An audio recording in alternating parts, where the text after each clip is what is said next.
마가복음 10장 17절로부터 27절까지 우리 다 같이 한 목소리로 읽습니다. 예수께서 길에 나가실새 한 사람이 달려와서 꿇어 앉아 묻자오되 선한 선생님이여 내가 무엇을 하여야 영생을 얻으리까? 예수께서 이르시되 내가 어찌하여 나를 선하다 일컫느냐? 하나님 한 분 외에는 선한 이가 없느니라. 내가 계명을 아느니 살인하지 말라, 간음하지 말라, 도적질하지 말라, 거짓 증거하지 말라, 속여 취하지 말라, 내 부모를 공경하라 하였느니라. 여짜오되 선생님이여 이것은 내가 어려서부터 다 지켰나이다. 예수께서 그를 보시고 사랑하사 가라사대 내게 오히려 한 가지 부족한 것이 있으니 가서 내 있는 것을 다 팔아 가난한 자들을 주라. 그리하면 하늘에서 보화가 내게 있으리라. 그리 와서 나를 조추라 하시니 그 사람은 재물이 많은 거로 이 말씀을 전하여 슬픈 기색을 띠고 근심하며 가니라.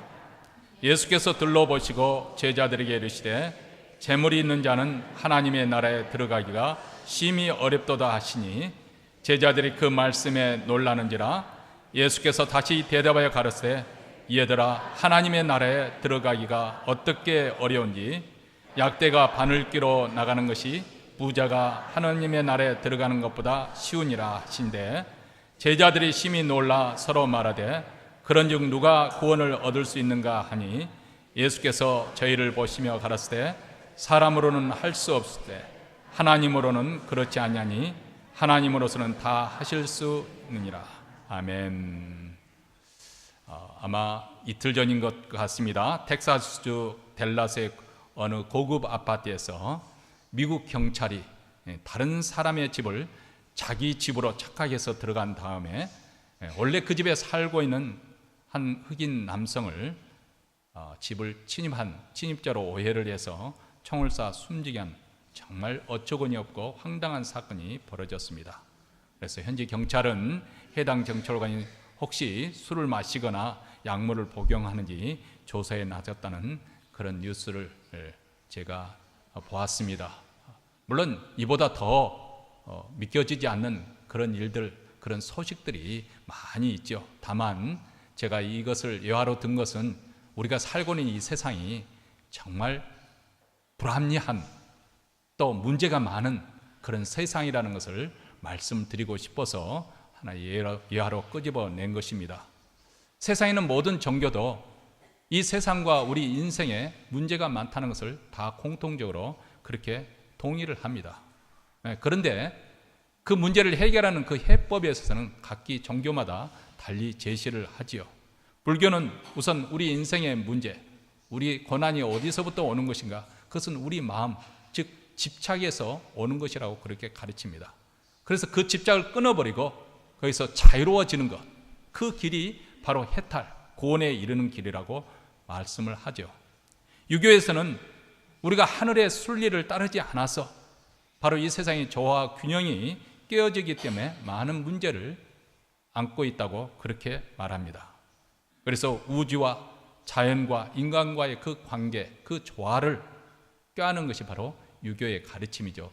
다시 말하면 사람과의 관계 속에서도 신하와 또 왕과의 그 관계, 그리고 또 남편과 아내와의 관계, 부모와 자식과의 관계, 그 관계를 순리에 따라서 하면, 그래서 예를 강조하고 신을 강조하는 이유가 바로 여기 있습니다. 순리에 따라 행하면 문제가 해결된다고 그렇게 가르칩니다.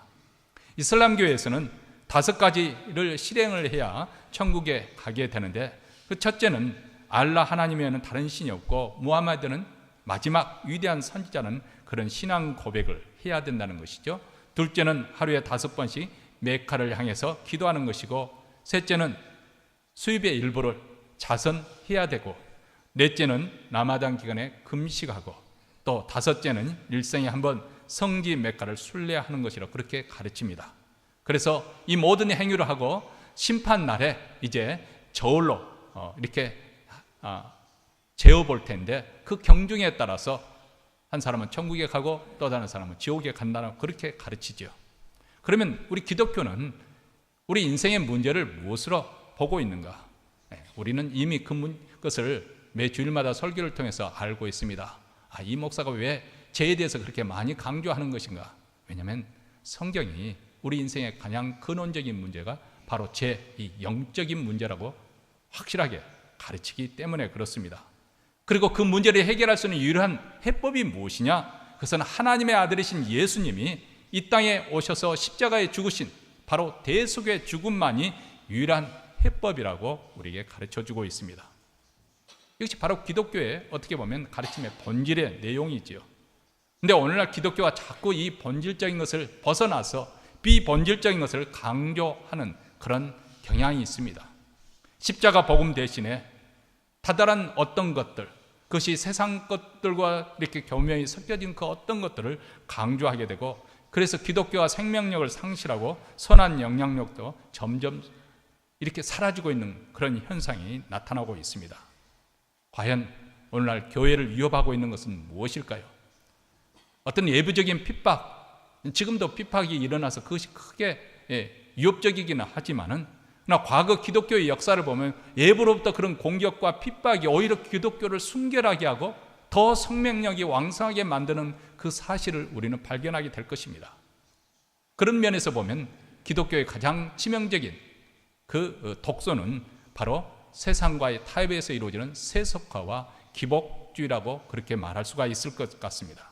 왜 이것이 중대한 위험이 되는 것인가? 겉으로 볼 때는 굉장히 신앙적이에요. 기도도 열심히 합니다. 그리고 신앙생활도 열심히 합니다.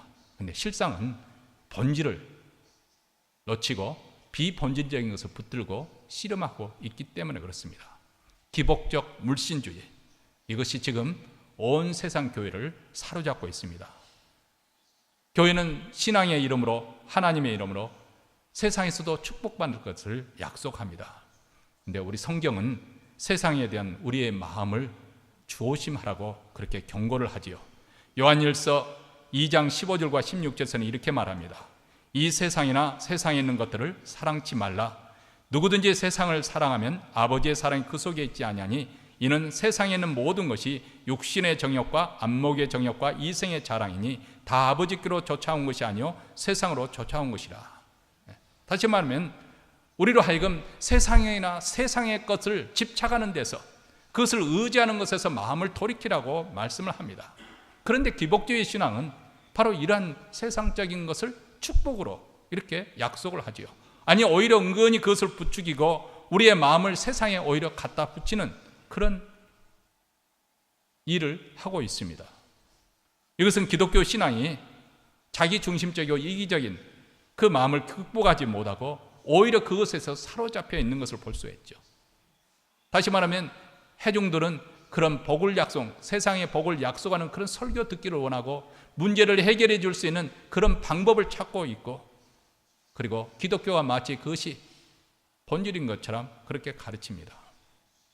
사실 우리가 하나님이 우리의 존재의 근본 목적이 되고 우리가 하나님을 위해서 존재하게 되는 것인데, 마치 하나님이 우리를 위해서 존재하는 것처럼 그렇게 생각하는 것이죠. 하나님의 영광을 구하는 것이 아니라 결국은 하나님을 빌어서, 하나님을 통해서 내 욕심과 내 정욕을 시도하려고 합니다. 채우려는 시도를 합니다. 이것은 하나님과 상관이 없는 종교요, 또 그런 하나님은 바로 성경에서 말씀하고 있는 하나님이 아닙니다. 그런 나라는 세상 왕국이지 하나님의 나라, 하나님의 왕국과는 상관이 없습니다. 자, 오늘 말씀은 그런 관점에서 보면 가장 기초적인 우리 구원의 문제에 관해서, 영생에 관해서 이 어떤 올바른 이해를 우리가 가지고 있어야 되는 것인가, 어떤 태도를 우리가 가져야 될 것인가를 깨우쳐주는 중요한 말씀이라고 생각이 되어집니다. 자칫하면 이 세상과 타협을 해서 어떻게 보면 안일하게 또 느슨하게 그것을 생각할 것이 아니라는 것을 우리에게 다시 한번 채찍질해주는, 일깨워주는 그런 말씀이 되기를 원합니다. 여러분, 우리가 살고 있는 이 미국 사회에서 케네디 가문하면은 선망의 대상으로 그렇게 생각했던 시절이 있습니다. 지금은 그렇지 않다고 생각합니다만은 한때는 케네디 가문하면 모든 사람들이, 그리고 모든 매스메디어가 그 가문의 일거수일투족을 그렇게 뉴스화 시키던 그런 시절이 있었습니다. 재벌이 있고 또 학벌을 갖추고 상류사에서 뼈대는 집안으로 여겨졌기 때문에 그렇죠. 또 그것을 누릴 수 있는 그런 가문이라고 생각해서 부러워했습니다. 자, 오늘 본문에 보면 이처럼 모든 것을 다 완벽하게 갖추고 있는, 남들이 부러울 만한 그런 조건을 가지고 태어났고 또 그것을 누릴 수 있는 그런 위치에 있는 사람이 등장을 하고 있습니다. 마태복음과 누가복음서에 보면 그는 부자였고 또 간원이고 또 젊은이라고, 청년이라고 소개를 하고 있습니다. 다시 말하면 돈과 지위와 그리고 젊음을 함께 가지고 있습니다. 그럼에도 불구하고 이 부자 간원 청년의 그 마음속에 그것으로만 채워지지 않는, 자기 것으로 만족되지 않는 그 무엇인가 빠진 것이, 그 공황, 그것이 있었던 것 같습니다. 채워지지 않는 그 갈증, 아마 그것은 모든 인간이라고 하면 누구나 다 느낄 수 있는, 우리 마음속 가장 심층 깊은 곳에서 갈망하고 있는 그런, 어떻게 보면 우리의 삶이 무의미하지 않고 의미 있는 삶이 되고 싶어하고, 그리고 질적으로 어떤 퀄리티 있는 그런 인생을 살고 싶어하는 그런 욕망이 아닐까 생각을 해봅니다. 다시 말하면 우리 생명이 하나님께서 주신 이 생명으로 충만케 되어지고 그 충족함으로 출렁거리는 그런 인생을 살고 싶어합니다. 무엇보다도 이 세상에 죽으면 끝뿐이, 그것으로 끝나는 것이 아니라 사후세계가 보장되어 있는, 영생의 확신이 있는 그런 삶을 살고 싶어 하는 것이죠. 부자 간원 청년도 아마 그런 관점에서 예수께 나왔던 것 같습니다. 왜냐하면 자신의 부와 권력이나 명예나 쾌락으로 이것을 얻어질 수 없다는 것을 분명해졌고, 또 자기 자신이 노력을 통해서 얻어질 수 있는 것, 계명을 지키면서 선행을 행하였지만 여전히 확신할 수 없는 것, 그 문제를 풀기 위해서 예수님께 갈급한 마음으로 나왔던 것이죠. 그래서 17절에 보면 달려와서 무릎을 꿇어 앉아 예수께 물었다, 이렇게 표현을 하고 있습니다. 그러면 선한 선생님이여 내가 무엇을 하여야 영생을 얻으리까, 이렇게 말합니다. 여러분, 우리가 잘 아시는 것처럼 본래 우리의 인생은 하나님께서 처음 창조하실 때 우리를 하여금 영생하는 그런 존재로 우리 인생을 하나님의 형상에 따라 만드셨습니다. 하나님과 교통할 수 있는 그런 신통한 존재입니다.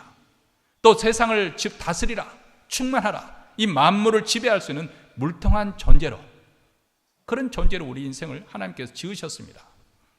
근데 내가 이것을 따먹는다는, 너도 눈이 밝아져서 하나님과 같이 될 것이라는 그 마귀의 유혹에 빠져서 아담은 선악을 알게 하는 나무, 그 하나님의 금령을 어기고 따먹고 그리고 타락하고 말았습니다. 타락한 인생이 생명나무 실과마저 따먹으면서 죄인으로서 영원히 살 것을 염려하시는 하나님께서 그들을 에덴 동산에 쫓아내시고 화영검으로 생명나무 길을 지키도록 하였다. 이게 바로 창세기 3장에 나오는 내용입니다. 그 모든 인생은, 에덴 동편에 살고 있는 모든 인생은 죄 때문에 괴로워하고 또 허무와 또 무의미한 인생 때문에 굴복이 되어지고, 그리고 결국은 사망에 이르는 그 비참으로 인해서 신음하면서 살아갑니다. 그러면서도 이런 비참 속에서 그들의 갈망하는 것이 있었는데, 그것은 원래 하나님께서 우리 인생을 창조하실 때 영원하게 살도록 그런 존재로 만드셨기 때문에 그 영생을 갈망하는 마음을 주셨습니다. 전도서에 보면 사람에게 영혼을 사모하는 마음을 주셨다고 그렇게 말씀하는 거 있습니다. 이 청년도 영생에 대한 기쁜 관심과 갈급함을 가지고 예수께 나왔습니다. 달려와서 무릎을 꿇었다는 그 표현 속에는 아주 절박했다, 아주 이 문제에 대해 진지했다는 사실을 알 수가 있죠. 바로 이것이 이 청년이 아마도 여기에서 칭찬받을 만한 점이 아닐까 생각이 되어집니다. 왜냐하면 그는 젊음도 있고 돈도 있고 지위도 있음에도 불구하고 영적인 그런 문제에 관심을 가지고 영성을 추구했다는 거예요. 얼마든지 현세적인 그 즐거움을 놔두고, 아니 인생의 쓴맛과 단맛을 다 보내고 난 다음에 늙고 병들어서 이제 죽을 날을 앞두고 내 인생이 너무나도 허망하구나, 이대로 내 인생이 끝나는 것이나, 이런 절망감 속에서 우리 주님께 나오는 것이 아닙니다. 아주 혈기방정하고 살 날이 창창한 젊은 나이에 나와서 자신의 영원한 문제에 대해서 그렇게 구했습니다. 어쩌면 어릴 때부터 배운 대로 너는 청년의 때 곧 공관 날이 이르기 전 나는 아무 낙이 없다고 할 해가 가깝기 전에 너의 창조주를 기억하라. 이 말씀을 기억하고서 하나님의 말씀을 잘 지키며 살아온 사람임에 틀림이 없습니다. 사실 돈 꽤나 있고 또 지위가 있는 사람들은 정말 쉽게 유혹될 수 있는 유혹이 너무나도 많지요. 그들을 가만히 내버려 두지 않지요. 안락하고 편안하고 쾌락을 추구하는 그런 인생길을 살기가 쉽습니다. 그런데 그런 점에서 보면은 이 젊은 청년은 참으로 칭찬받아야 마땅할 것 같습니다. 방탕하고 타락하기 기운 그런 젊음에 돈과 권력을 가진 그가 더군다나 한 가지 더 어려서부터 하나님의 계명을 지켰다고 하니까 얼마나 칭찬받을 만한 그런 신자의 모습인가. 이것은 교회 안에서뿐만 아니라 세상에서도 참 평판이 좋았을 거다. 아주 반듯한 젊은이다. 그렇게 생각합니다. 아마 이런 사람이 교회에 출석하게 된다면은 아마 이렇게 신앙 좋은 젊은이가 있나? 어떻게 하면 우리 교회에 잘 정착할까? 담임 목사부터 아마 앞장설 것 같고요. 그리고 또 권사님들은 야, 저렇게 훌륭한 젊은이인데 우리 딸 사이로 삼으면 얼마나 좋을까? 제 딸이 이제 대학교 아직 졸업도 하지 않았는데 저희 노예 목사님이 벌써 눈여겨봐가지고 자기 손자에게 달라고 벌써 요청이 들어왔습니다. 그래서 아유, 제 딸은 아직 대학교도 졸업하지 관심이 없어요. 그리고 그렇게 했는데 하여간 제 아내는 그 이야기 일부 예배 때 했더니 하지 말라고 그랬는데 또 하게 되었네요. 어쨌든 사람들은 이런 종류의 그렇게 자격을 갖춘 사람이라면 마음에 들지 않겠어요? 교회에서도 환영하겠지요. 근데 충격적인 사실은 이 젊은 청년이 결국 영생을 얻지 말고 슬퍼하며 돌아갔다는 것이죠. 세상에서나 교회에서나 흠잡을 데 없어 칭송을 받아 마땅한 청년이 왜 그만 천국 문턱에서 미끄러져서 발걸음을 돌리고 돌아갔을까요? 자, 여기 보면 그의 비극적인 이런 결말은 처음부터 하나님과 영생의 길에 대한 잘못된 인식부터 출발했다는 것을 우리가 알 수가 있으면 내가 무엇을 하여야 영생을 얻으리까? 여기 보면 그는 마치 영생을 무엇을 행함으로써 얻는 것 정도로 그렇게 생각을 했습니다. 내가 지금까지 하나님의 계명을 지키며 잘해왔는데 여기서 좀 더 노력할 수 있는, 노력하며 얻어질 수 있는 그런 정도의 수준으로 영생을 생각했다는 것이죠. 다시 말하면 그가 이해한 영생이라는 것은 결국 자기 선한 행위에 근거한 자기의 의를 기초로 한 그런 영생을 의미합니다. 그래서 이런 생각 아래서 예수께 질문을 던졌던 것이고 또 예수님을 부를 때 선한 선생님이여 이렇게 호칭하였던 것이죠. 왜냐하면 예수님을 바라봤을 때, 예수님을 생각했을 때 예수님은 종교적인 그런 고행과 또 신앙적인 그 어떤 수행을 통해서 도달할 수 있는 하나의 이상향적인 그런 인물로 설정을 했기 때문에 내 자신이 스스로 노력해서 선을 향하여 의로워질 수 있는 하나의 최고의 단계에 올라갈 수 있는 한 전형으로 예수님을 모본으로 삼았기 때문에 그래서 선한 선생님이여 이렇게 호칭했던 것이죠. 내 자신이 노력해서 스스로 영생을 취할 수 있는 그 가능성을 보여주는 하나의 모범적인 인물로 예수를 바라보았고 나도 어떻게 하면 영생을 얻을 수 있겠습니까? 한 수 가르쳐 주십시오. 그래서 예수님께서 답변을 이렇게 하시잖아요. 내가 어찌하여 나를 선하다 일컫느냐? 하나님 한 분에는 선한 이가 없느니라. 예수님께서 자신을 선한 선생님에 이렇게 부르는 호칭을 거절하시는 것은 우리처럼 예수님도 완전한 선에 이룰 수 없는 그런 죄인에 불과하기 때문에 그것을 거절하신 것이 아닙니다. 예수님이 말씀하시려는 그 포인트는 내가 생각하는 그 선함의 개념, 그 연장선에 나를 두지 말라는 것입니다. 그리고 그런 의미에서 선의 개념을 설정하지 말라는 것입니다. 그런 뜻이라면 나는 아니라는 것입니다. 그러면서 예수님께서 청년의 잘못된 그 선의 개념과 선의 표준을 그렇게 정정해 주시고 있죠. 인간이 노력해서 성취할 수 있는 수준의 선의 기준을 생각하지 말라고 하는 것인데 왜냐하면 오직 하나님만이 선의 유일한 근원이 되시고 절대적 표준이 되시기 때문에 그렇습니다. 하나님만이 절대 선이십니다. 우리가 성경을 읽어보면 성경에서 말씀하고 있는 의랄지 사랑이랄지 선이랄지 그런 모든 개념은 하나님과의 관계를 떠나서는 이해될 수 없는 것입니다. 그것은 인간의 차원에서 단지 도덕적으로 윤리적으로 깨끗하게 바르게 올바르게 사는 차원에서 말씀하고 있는 관계가 아닙니다. 성경에서 말씀하는 의롭다는 것은 개념은 무엇이냐? 하나님과 우리 죄인인 우리 사이에 단절됐던 우리 관계가 올바르게 다시 관계를 맺게 되는 것, 이것이 바로 성경에서 말씀하고 있는 의의 개념입니다. 그래서 가끔 우리가 성경을 읽다 보면 이해되지 않는 부분이 있죠. 가령 예를 들면 라합, 기생 라합 같은 경우 보시기 바랍니다.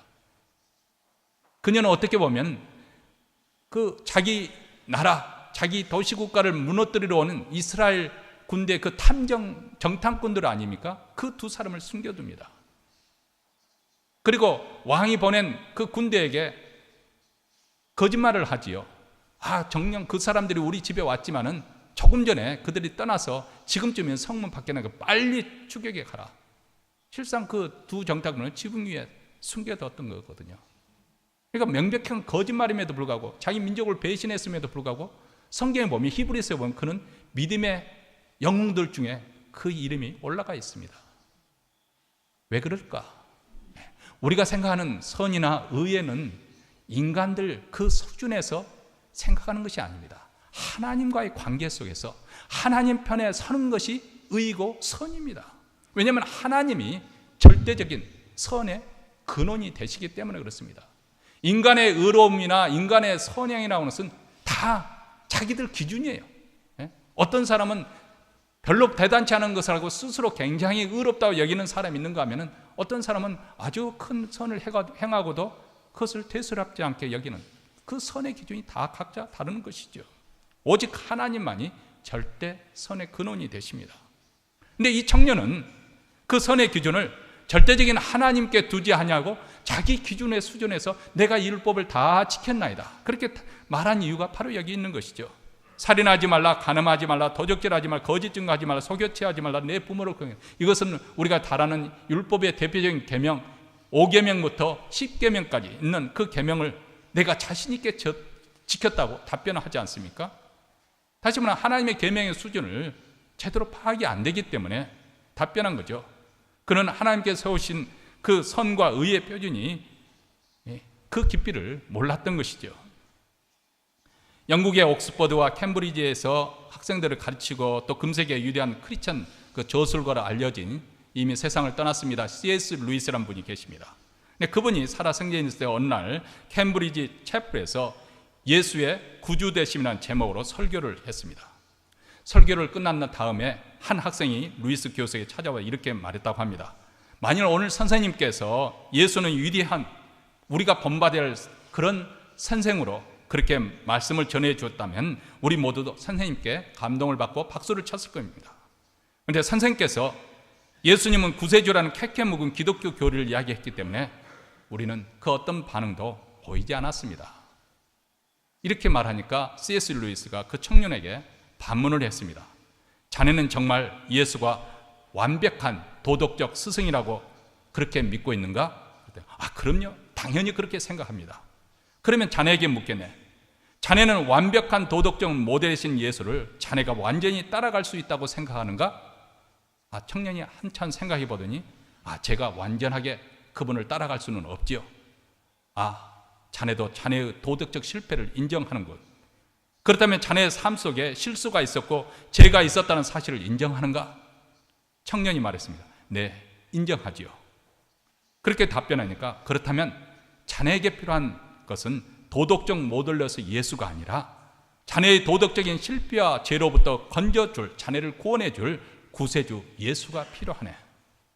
죄인에게 필요한 것은 도덕적 모델이 필요한 것이 아니라 구세주로서 예수가 필요하네. 구세주이신 예수 그리스도를 만난 다음에 비로소 그분은 자네에게 도덕적 모델이 되어줄 수 있을 것이네. 이렇게 답변을 했다고 합니다. 우리가 종종 전도를 하다 보면은 까다로운 상대 중에 그 중에 한 부류의 사람들이 소위 말하면 법 없이도 살 수 있다고 생각하는 사람들입니다. 다른 사람 누구보다도 내가 양심적으로 살아왔기 때문에 또 도덕적으로 내가 흠없이 살아왔기 때문에 만약에 천국에 한다면 누구보다 더 앞서 있을 거라고 생각을 하는 거죠. 저 아무개, 아니 저 행실음 그렇게 개차반인 사람이 교회 다니니 구원받았다고? 그렇다면 나는 당연히 천국에 들어가 있지. 이렇게 생각하는 부류의 사람들이 있습니다. 여러분, 사도 바울도 한때 그렇게 생각했던 사람이었습니다. 자기 자신을 소개하기를 나는 율법으로는 흠이 없는 아주 율법에 지대한 그 바리새인 중에 바리새인이 있다고 자기 자신을 소개하고 있습니다. 율법에 지키겠는데 아주 열심히 했습니다. 그래서 스스로 자기에게 흠이 없다고 생각했는데, 그래서 십계명을 철저하게 그것을 어길리는 만무하겠죠. 십계명에 조금도 문제가 없다고 생각했는데 어느 날 성령께서 그의 마음을 비춰주시는데 10번째 계명이 그 마음에 깨달음이 찾아왔습니다. 10번째 계명이 무엇입니까? 내 이웃의 것을 탐내지 말라는 것입니다. 탐하지 말라. 근데 나머지 죄들, 간음하지 말라, 살인하지 말라, 거짓말하지 말라, 또 내 부모를 공개하기, 이런 모든 계명은 외형적으로 얼마든지 지킬 수가 있었지만은 마음속에는 탐욕, 탐심만은 자기도 어떻게 할 수 없는 그게 죄물이라는 것을 깨닫게 된 것이죠. 이 탐욕의 마음, 욕망의 마음, 정욕의 마음, 그 자신도 어쩔 수 없는 것이죠. 아니, 어떻게 보면 그가 율법적으로 열심을 내서 그렇게 잘 지켰던 것은 무엇입니까? 세상에서 출세하고 싶은 그런 욕망이 있었기 때문에 그렇습니다. 왜냐하면 유대 사회에서는 유대교가 신앙의 구심점이 뿐만 아니라 그 사회를 중심으로 이끌어가는 가장 중심이기 때문에 그 유대교 종교 사회에서 출세하면은 소위 말하면 높은 어떤 랍비의 그런 높은 자리에 올라가면은 그만큼 유대 사회에서 인정받을 수 있는 그런 사회적인 성공이 이어지는 것이죠. 사도 바울에는 그런 욕망이 있었던 것이죠. 자기 스스로 생각할 때 율법으로 흠이 없노라고 했던 것은 지극히 자기 중심적인 기준에서 생각했던 것이고, 성령께서 그의 마음을 조명해 주시니까 자기 자신이 죄인이란 깨달음이 왔던 것이고, 그래서 나중에 보면 내가 죄인 중에 괴수라고 고백을 합니다. 예수님은 청년이 시야가 가려서 자기 자신의 문제가 무엇인지 그 본질을 파악하지 못하고 있기 때문에 문제의 전곡을 정확하게 찔러주십니다. 그래서 21절에 내게 오히려 한 가지 부족한 것이 있으니 가서 내 있는 것을 다 팔아 가난한 자들을 주라. 그리하면 하늘에서 보화가 내게 있으리라. 그리고 와서 나를 쫓으라. 이렇게 말씀합니다. 자, 여기 보면 예수님께서 요구하시는, 하나님께서 요구하시는 의의 기준이 얼마나 엄중한지 깨닫기를 원하십니다. 그가 5계명부터 모든 9계명까지 그 모든 것을 다 지켰다고 하니까 그 5계명부터 10계명까지 그 계명을 한마디로 압축을 한다면 내 이웃을 내 몸같이 사랑하라, 이 말씀이 아니겠습니까? 10계명 1계명부터 4계명은 하나님을 마음을 다하고 목숨을 다하고 뜻을 다해 사랑하는 것으로 이렇게 압축할 수 있다면 내 이웃을 내 몸같이 사랑하라는 것이죠. 자기는 그 문제에 대해서 문제가 없다고 생각하니 예수님께서 그래? 그러면 한번 정말 내가 내 이웃을 내 몸같이 사랑하는지 한번 실행 여부를 지금 확인하고 해보자 하는 거죠. 그래서 내가 그처럼 소중하게 여기는 재산을 다 팔아서 가난한 사람들에게 나눠주라고, 그렇게 이웃 사랑을 실천해보라고 도전을 하십니다. 사실 하나님을 사랑한다는 것은 영적이고 내적인 문제라서 우리가 겉으로 봐서는 알 수가 없습니다. 그 실천 여부를 확인할 길이 없는 것이죠.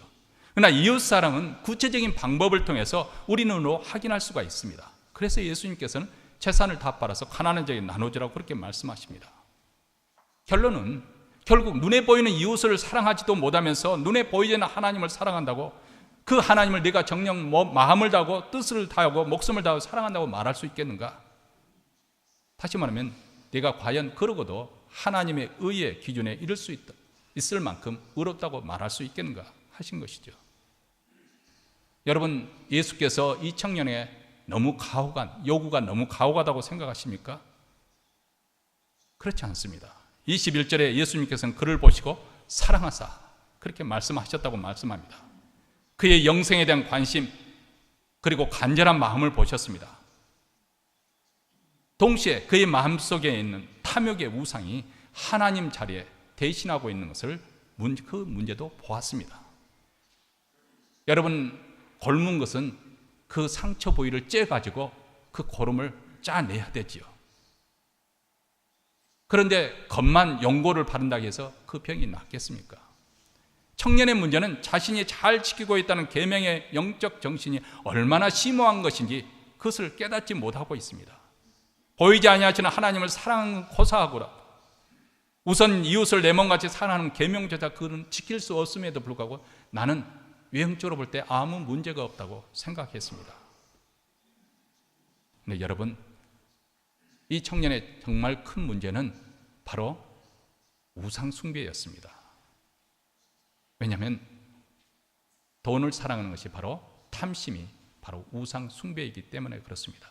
하나님보다 더 사랑하는 것, 그것이 우상 숭배입니다. 또 다른 관점에서 우리가 생각을 해보면 사실 어떤 면에서 그는 어렸을 때부터 좋은 환경 가운데 태어나고 자랐기 때문에 어쩌면 계명을 나는 잘 지켰나라고 큰 소리 칠 수 있었을 수도 있습니다.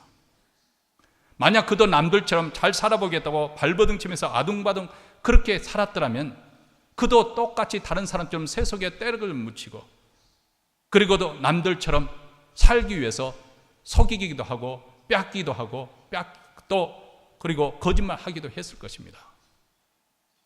아니, 이런 면에서 보면 누구도 하나님 앞에서 큰 소리 칠 사람이 누가 있겠습니까? 부자 청년 간호는 평소 그의 신앙생활이 아주 훌륭해 보였지만 그러나 결정적인 순간에 그가 무엇을 붙들고 있는 것인지 정말 그가 신앙생활하는 그 핵심 속에 무엇을 의지하고 있고 무엇을 믿고 있는 것을 확실하게 보여주고 있습니다. 그는 어디에 자신의 행복과 안녕의 근거를 두고 있는 것일까요? 하나님입니까? 아니면 재물입니까? 그렇다면 우리가 예수님을 따르려면 재물이라는 것은 반드시 포기해야 되는 것일까요? 물론 그것은 아니겠지요. 성경은 부자에 대한 경고의 말씀이 있지만 재물 자체를 부인하지는 않습니다. 또 가난을 부끄러운 것이라고 말씀하지 않지만 동시에 가난을 칭찬하지도 않습니다. 부자든 가난하든 그것을 성경에서는 문제 삼지는 않습니다. 다만 부자가 탐욕에 사로잡힌 노예가 될 위험성이 있다는 것을 경고하는 것이고 가난한 자 또한 물질의 부족함으로 해서 매일 염려와 근심의 노예가 될 것을 위험성이 있다는 것을 말씀해 주고 있습니다. 아니, 사실 구약 성경에서는 부라는 것은 하나님으로부터 오는 복이라고 그렇게 여겨졌습니다. 왜냐하면 그 부가 있을 때 가난한 사람들에게 더 도울 수 있는 힘을 가진 것으로 보았기 때문에 그렇습니다. 그렇기 때문에 예수님의 말씀을 들을 때 제자들이 깜짝 놀랄 수밖에 없었죠.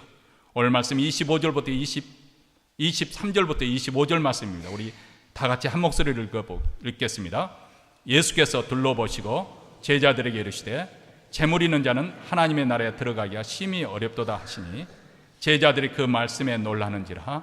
예수께서 다시 대답하여 가라사대 얘들아, 하나님의 나라에 들어가기가 어떻게 어려운지 약대가 바늘기로 나아가는 것이 부자가 하나님의 나라에 들어가는 것보다 쉬우니라 하신대. 제자들이 심히 놀랐던 까닭은 여기 보면 예수님의 논지가 그 당시 통념적으로 유대인들이 가지고 있는 그런 그런 개념을 완전히 뒤집어 버렸기 때문에 그렇습니다. 부를 하나님의 주시는 복이라고 생각하던 그들에게 부는 오히려 영적으로 핸디캡이 될 수 있다는 것을 예수님께서 분명히 말씀하고 있는 것이죠. 다시 말하면 물질이라고 하는 것은 우리에게 영적인 유익보다도 불이익을 가져다 줄 수 있다는 것을 경고하고 있습니다. 이미 우리는 예수님의 그 비유 속에서 부가 영적 불이익이 될 수 있다는 그런 비유를 들었습니다. 부자와 거지 나사로의 비유가 그렇습니다. 한번 생각을 해보십시오. 사람들은 부자는 하나님으로부터 복을 받았기 때문에 호의호식하면서 매일 잔치하며 잘 살고 있다고 생각을 했습니다. 거지 나사로는 하나님께 저주를 받아서 저렇게 거지 집 대문 안에서 뒹굴면서 상에서 떨어지는 떡부르스기로 배를 채우는 그런 비렁벙이가 되었다고 그렇게 생각했습니다. 그런데 그들이 죽었을 때 놀랍게도 반전이 일어났습니다. 날마다 잔치하던 부자는 죽어서 음부에, 거지 나사로는 아브라함의 품에 안겼습니다. 누가 부자를 축복받은 인생이라고 말할 수 있겠습니까? 물론 그렇다고 해서 예수님께서 이 비유를 통해서 부자는 자동적으로 지옥에 간다거나 아니면 가난한 자는 자동적으로 천국에 간다는 것을 말씀을 해 주시려고 하는 것은 아닙니다. 다만 지금 현재 보이는 이 현상, 그것이 전부가 아니라는 것을 우리에게 분명하게 말씀하였고, 우리의 인생 가운데서는 얼마든지 반전이 일어날 수 있다 하는 것을 우리에게 경고를 하고 있는 것이지요.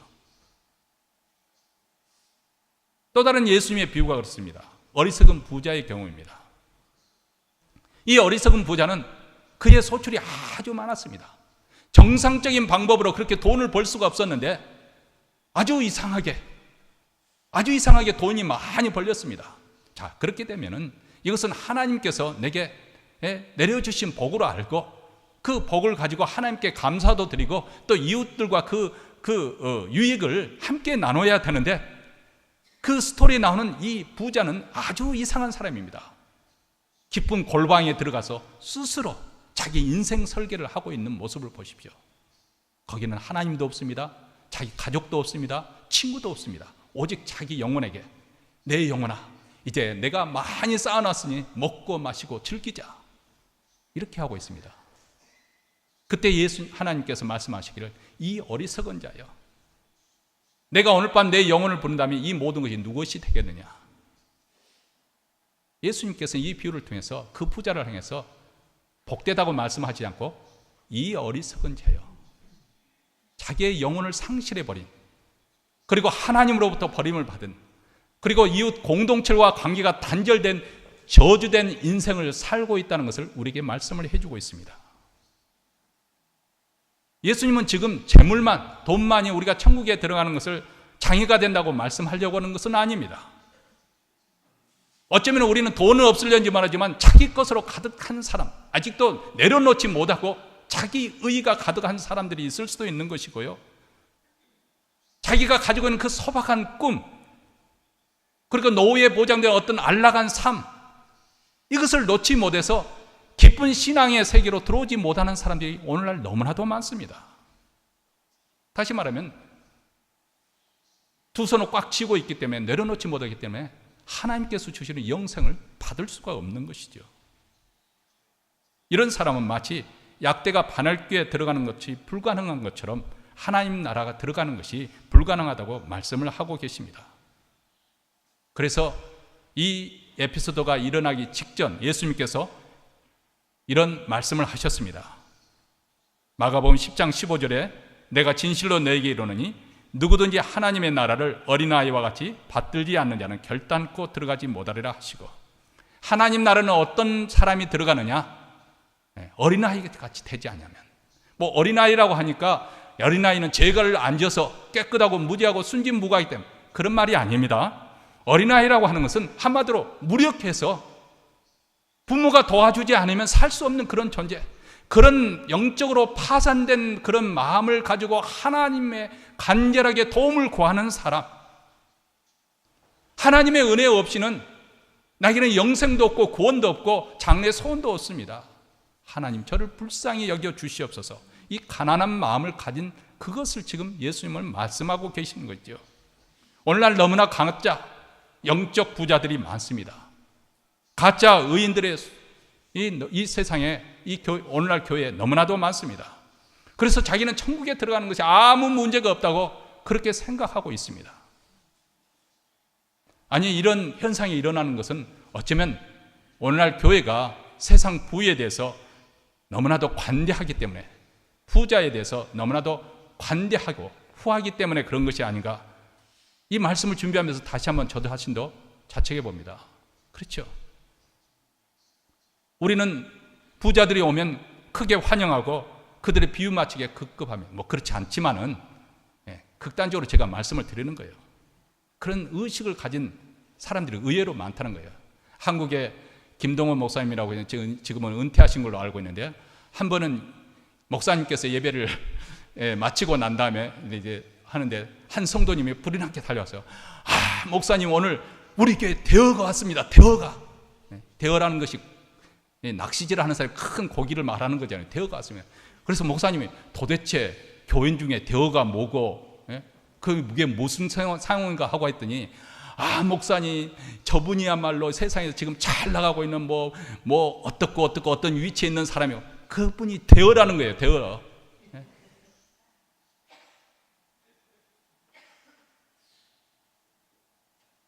여러분, 사도 야고보가 오늘날 교회에 이미 경고를 했습니다.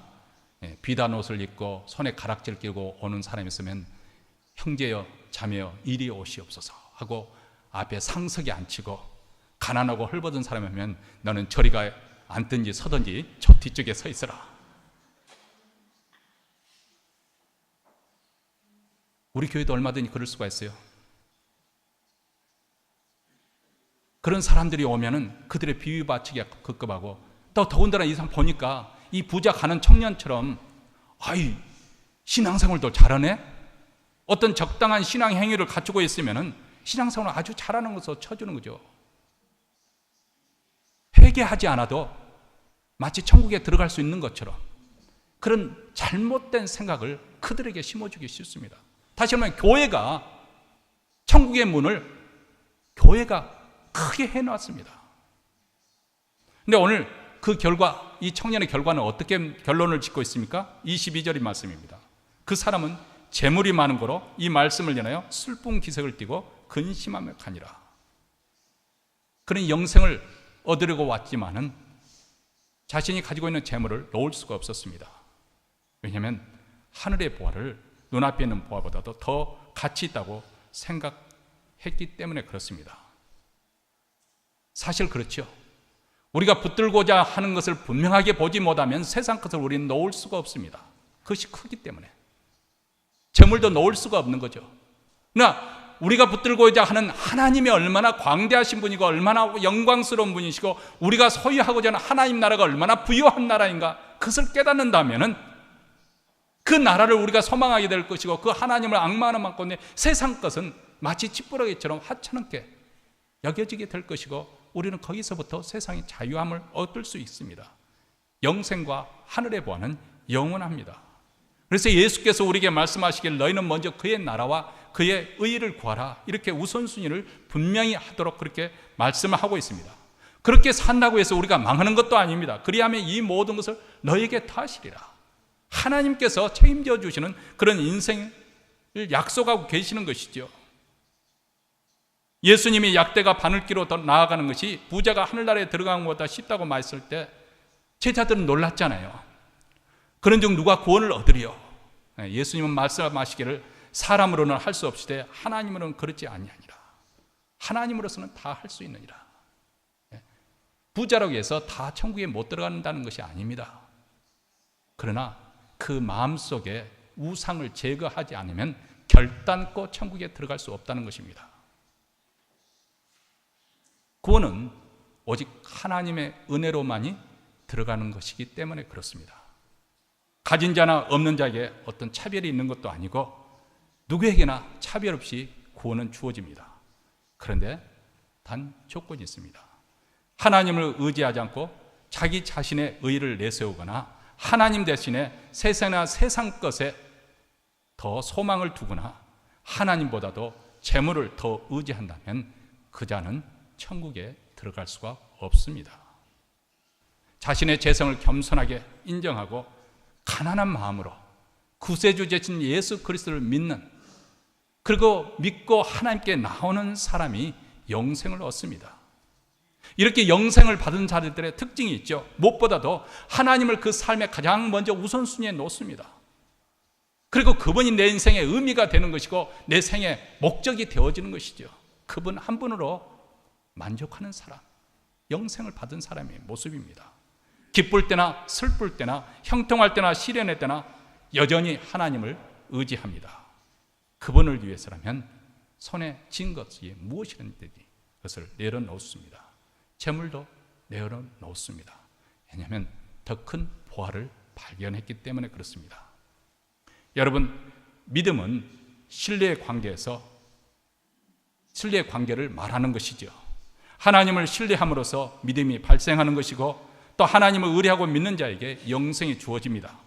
하나님을 믿는 믿음이 없다면 아무리 겉으로 볼 때 신앙생활 잘하는 것처럼 보이지만은 결정적인 순간에 이 부자 청년 간원처럼 하나님 대신에 세상 부를 취하게 될 것이고, 또 명예를 취하게 될 것이고, 또 하나님보다도 쾌락을 선택하게 될 것입니다.